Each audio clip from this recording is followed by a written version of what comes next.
Hello everyone, how are you all? I welcome you all back to your political science class. I am Swamya, your political science educator at Learn Karo class 11 and 12. We were doing chapter number 5 of your political science book, which was parties and party system in India. इस chapter के 2 parts हम already cover कर चुके हैं. In case आपने नहीं देखे हैं तो अभी जाके check out कीजिए and do not forget to like and subscribe to our channel Learn Karo class 11 and 12. Okay. So starting off with part 3, our first topic for today is coalitions. Coalitions का मतलब आपको पहले से ही पता होगा.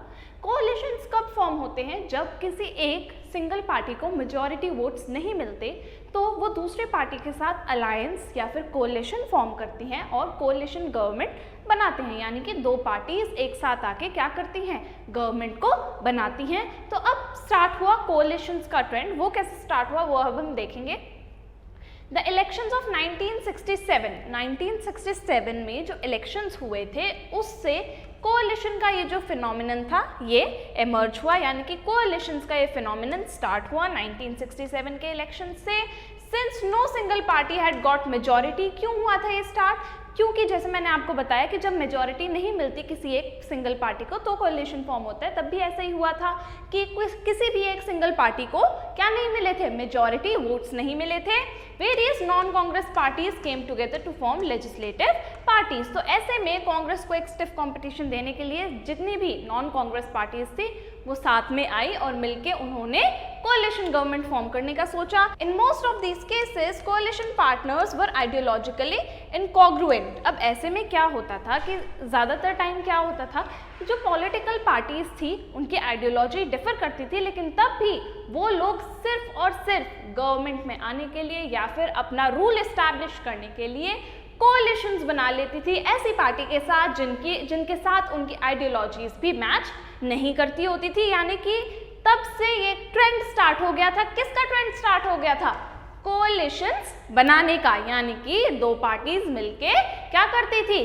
कोalition बनाती थी, एक साथ आती थी, जिसको हम हिंदी में गठबंधन भी कहते हैं. अब बात करेंगे डिफेक्शन की. डिफेक्शन क्या होता है? आपने ये टर्म पहले भी सुनी होगी और ये बहुत ही ज़्यादा एक पॉपुलर टर्म है जो कि पॉलिटिक्स में यूज़ करी जाती है. डिफेक्शन का क्या मतलब होता है वो अब हम पढ़ेंगे. Another important feature of politics after 1967. ये ट्रेंड कब स्टार्ट हुआ? डिफेक्शन का ट्रेंड स्टार्ट हुआ 1967 के टाइम पीरियड के बाद. Election was the role played by defections in the making and unmaking of governments in the states. यानी कि 1967 के बाद डिफेक्शन डिसाइड कर रहा था कि कैसे गवर्नमेंट बनेगी. अब ये डिफेक्शन था क्या? डिफेक्शन का मीनिंग देखेंगे. Defection means an elected representative leaves the party. यानी कि डिफेक्शन का क्या मतलब होता है? जब पार्टी अपना एक रिप्रेजेंटेटिव खड़ा करे, ठीक है, अपना एक रिप्रेजेंटेटिव को चूज करे और वो रिप्रेजेंटेटिव जिस पार्टी से उसको चुना गया है उसको छोड़ दे और किसी दूसरी पार्टी में चला जाए. यानी कि जिस पार्टी सिंबल से वो इलेक्ट हुआ है उसको छोड़कर क्या कर ले? Joins another party. दूसरी पार्टी को ज्वाइन कर ले. उस प्रोसेस को हम क्या बोलते हैं? डिफेक्शन बोलते हैं. After 1967 general election, the breakface Congress legislature played an important role in installing non-Congress governments in 3 states: Haryana, Madhya Pradesh and Uttar Pradesh. अब क्या हुआ? 1967 के जनरल इलेक्शन के बाद जो कांग्रेस के लेजिस्लेटर्स थे उन्होंने क्या किया? नॉन कांग्रेस जो लीडर्स थे उनको भी कांग्रेस पार्टी में शामिल करना शुरू कर दिया. The constant realignments and shifting political loyalties. ऐसे में क्या हो रहा था? It is very important point. क्या कि ऐसे में क्या हो रहा था? जितने भी पॉलिटिकल लीडर्स थे उनकी जो पॉलिटिकल लॉयल्टीज थी वो शिफ्ट हो रही थी. यानी कि टाइम टू टाइम वो पार्टी चेंज कर रहे थे और जिसकी वजह से क्या हो रहा था? उनकी पॉलिटिकल लॉयल्टी एक पार्टी से दूसरी पार्टी की टुवर्ड्स शिफ्ट हो जाती थी. In this period gave rise to expression. और ऐसे में एक जो एक्सप्रेशन था, एक जो स्लोगन था या फिर एक्सप्रेशन भी आप इसको कह सकते हो, वो सामने आया. वो क्या था? आया राम गया राम. अब इसका मीनिंग समझेंगे कि आया राम गया राम था क्या, ये एमर्ज क्यों हुआ. द एक्सप्रेशन आया राम गया Ram became popular in the political vocabulary. यानी कि ये जो एक्सप्रेशन था आया राम गया राम, ये पॉलिटिकल लैंग्वेज में, पॉलिटिकल वोकैबुलरी में बहुत ज़्यादा फेमस हो गया इंडिया में. किसको डिस्क्राइब करने के लिए? To describe the frequent floor crossing.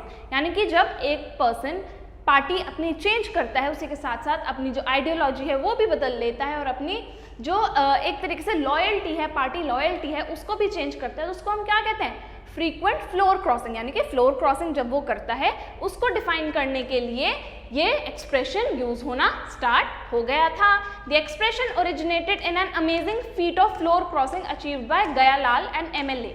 Gayalal नाम के एक एमएलए थे, कहाँ के थे वो? हरियाणा के थे। किस टाइम पीरियड में? 1967 में। उन्होंने सबसे ज़्यादा फ्लोर क्रॉसिंग करी थी, उनका नाम था गयालाल, जैसे मैंने आपको बताया। He change his party thrice, 3 बार उन्होंने पार्टी चेंज करी। In a fortnight from Congress to united front, back to Congress and then within 9 hours to united front. यानी कि पहले वो क्या थे? कांग्रेस के लीडर थे, उसके बाद वो यूनाइटेड फ्रंट में जुड़ गए, उसके बाद वो दोबारा कांग्रेस में गए और उसके बाद दोबारा से यूनाइटेड फ्रंट में चले गए। यानी कि फ्रीक्वेंट फ्लोर क्रॉसिंग उन्होंने की, जिसकी वजह से ये एक्सप्रेशन आया आयाराम गयाराम, क्योंकि उनका नेम था Gayalal. It is said that when Gayalal declared his intention to quit the united front, जब गयालाल ने कहा कि मैं यूनाइटेड फ्रंट छोड़ रहा हूं और कांग्रेस ज्वाइन कर रहा हूं, द कांग्रेस लीडर, तो कांग्रेस के leader Rao Birendra Singh brought him to Chandigarh press, वो उनको, जो राव बिरेंद्र सिंह थे वो भी कांग्रेस के एक लीडर थे, उन्होंने कहा कि गयालाल आप एक प्रेस कॉन्फ्रेंस कीजिए। And declared Gaya Ram was now Aaya Ram, और उनको क्या कह दिया कि ये जो चले गए थे अब वापस आ गए, यानी कि अब गयाराम क्या हो गए हैं? आयाराम हो गए। यानी कि ये बहुत ही एक फनी एक्सप्रेशन था जो कि फ्रीक्वेंट फ्लोर क्रॉसिंग को डिस्क्राइब करने के लिए यूज किया गया था और बहुत ज़्यादा पॉपुलर भी हुआ था। अब बात करेंगे स्प्लिट इन दी कांग्रेस की, कैसे, वेरी इंपॉर्टेंट टॉपिक है ये हमारी बुक का, कि कैसे कांग्रेस पार्टी के अंदर एक मेजर स्प्लिट आया। ठीक है, Indira versus syndicate. The real challenge to Indira Gandhi came not from opposition but from within her own party, यानी कि सबसे बड़ा चैलेंज जो इंदिरा गांधी को आया वो किसी और वजह से नहीं आया, ना ही कॉमन पीपल की वजह से आया, बल्कि किसकी वजह से आया? उनकी पार्टी के अपने खुद के लोगों की वजह से आया। She had to deal with syndicate. Syndicate क्या था? एक पावरफुल ग्रुप था इन्फ्लुएंशियल लीडर्स का, जो कांग्रेस में ही बना था, यानी कि कांग्रेस पार्टी के अंदर ही कुछ बहुत ज़्यादा पावरफुल लीडर्स थे जिन्होंने अपना एक अलग ग्रुप बना लिया था, जिसको उन्होंने नेम दिया था syndicate. She chose her trusted group of advisors from outside the party, slowly and carefully she sidelined the syndicate। अब ऐसे में क्या हुआ, जब एक अलग ग्रुप फॉर्म हो गया इंदिरा गांधी के अगेंस्ट, तो ऐसे में उन्होंने क्या किया कि उन्होंने सिंडिकेट से अपना ट्रस्ट हटा लिया, धीरे धीरे सिंडिकेट को साइडलाइन करना शुरू कर दिया और सिंडिकेट को वो किसी भी डिसीजन मेकिंग में इन्वॉल्व नहीं करती थी। इंदिरा गांधी दस फेस 2 चैलेंजेस। अब ऐसे में 2 चैलेंज आए इंदिरा गांधी के सामने। पहला क्या था? To build her independence from syndicate. पहला था अपने आप को बिल्कुल सिंडिकेट से अलग, तो उन्होंने कर ही लिया था, अपने आप को सिंडिकेट से अलग रहकर बिल्ड करना। उसके अलावा she also needed to work towards renaming the ground that Congress had lost in 1967 election. सबसे बड़ा टास्क तो यही था, क्योंकि 1967 के इलेक्शन में जैसे हमने पढ़ा था कि कांग्रेस पार्टी हार गई थी, तो वापस से कांग्रेस पार्टी को बिल्ड करना, वापस से कांग्रेस पार्टी की गवर्नमेंट लेके आना भी एक बहुत बड़ा चैलेंज था, जो कि उस टाइम पे इंदिरा गांधी को फेस करना पड़ा था। अब बात करेंगे 1971 elections and the restoration of Congress. 1971 में दोबारा इलेक्शन हुए और कैसे फिर से कांग्रेस एक बार विनर की तरह इमर्ज हुई, वो अब हम देखेंगे। In order to end her dependence on the political parties, strengthen her party's position in the parliament. अब इंदिरा गांधी क्या चाहती थी?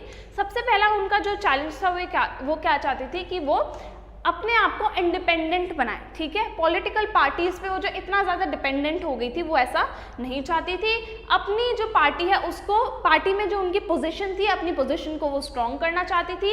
And seek a popular mandate for her programmes. उसके अलावा वो चाहती थी कि वो मेजॉरिटी गेन कर सके। किस लिए? जो भी वो डिसीजन ले रही हैं वो ज़्यादा से ज़्यादा लोगों की उनके लिए मेजॉरिटी हासिल कर सके। Indira Gandhi government recommended the dissolution of Lok Sabha. ऐसे में इंदिरा गांधी की गवर्नमेंट ने क्या कहा कि वो लोकसभा को डिसॉल्व कर रहे हैं। कब? दिसंबर 1970 के अंदर। This was another surprising and bold move, and this move came as a shock to everyone कि ऐसा क्यों हो रहा है।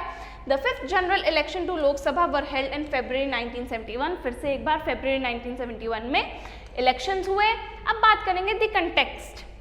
The electoral contest appear to be loaded against Congress R, यानी कि जो दूसरा ग्रुप फॉर्म हो गया था उसका नाम था कांग्रेस आर। तो ऐसे में जो रिजल्ट आया वो कांग्रेस आर के टूवर्ड्स था। After all the new Congress was just one faction of the already weak party.